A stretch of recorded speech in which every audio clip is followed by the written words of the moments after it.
The Lord be with you. And also with you. Hear the gospel of our Lord Jesus Christ, according to John. 6 days before the Passover, Jesus arrived at Bethany, where Lazarus lived, whom Jesus had raised from the dead. Here a dinner was given in Jesus' honour. Martha served, while Lazarus was among those reclining at the table with him. Then Mary took about a pint of pure nard, an expensive perfume. She poured it on Jesus' feet and wiped his feet with her hair. And the house was filled with the fragrance of the perfume. But one of his disciples, Judas Iscariot, who was later to betray him, objected. Why wasn't this perfume sold and the money given to the poor? It was worth a year's wages. He did not say this because he cared about the poor, but because he was a thief. As keeper of the money bag, he used to help himself to what was put into it. Leave her alone, Jesus replied. It was intended that she should save this perfume for the day of my burial. You will always have the poor among you, but you will not always have me. This is the gospel of the Lord.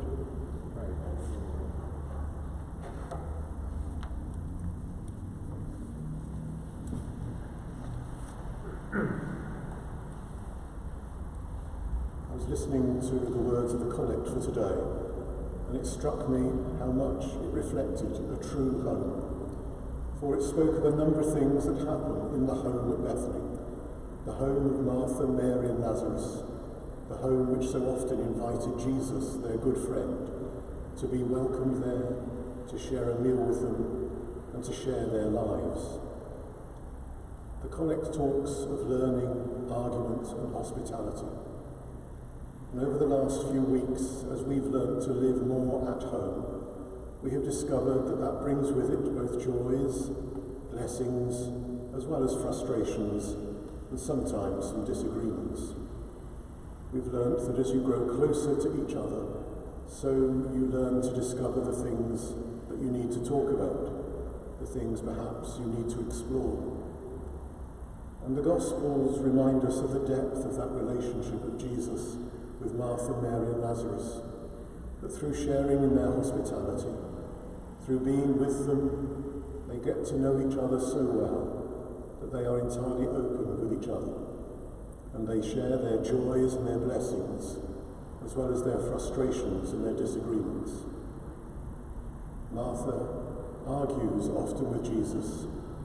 Martha questions things that are happening openly with him. Lazarus and Mary are there as his friends. Mary is serving him and caring for him as she wipes his feet. It's only because they have spent time with him, it's only that they've got to trust him and to know him, that they're able to be open and honest with him. And perhaps one of the things we have all discovered through the last few months is that in our homes there is that guest. There is Christ with us.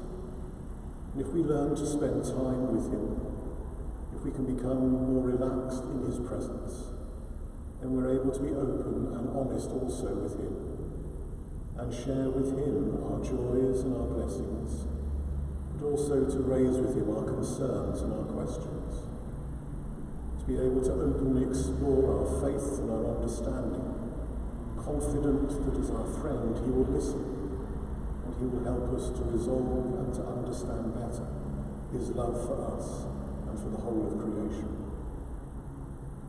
The home at Bethany, Martha, Mary and Lazarus, are a sign to us of what we can become. If we can offer that hospitality to Christ, if we can find those ways of spending time with him, of being still with him, of rejoicing with him, and of challenging and exploring our faith openly with him, then we will grow closer to him and his love, and so come to rejoice with all of them in the joys of the risen life, in the joys of the great banquet of heaven, where we will gather once more and be at one with all of them as they gather around his table and and he shares his hospitality with us.